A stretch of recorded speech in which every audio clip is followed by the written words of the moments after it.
సంసారం మణిహారం మన మమకారం ప్రతిరోజు ఒక శ్రీకారం పరవశ శృంగారం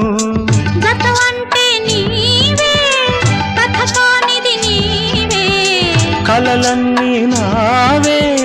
కలకాలం నీవే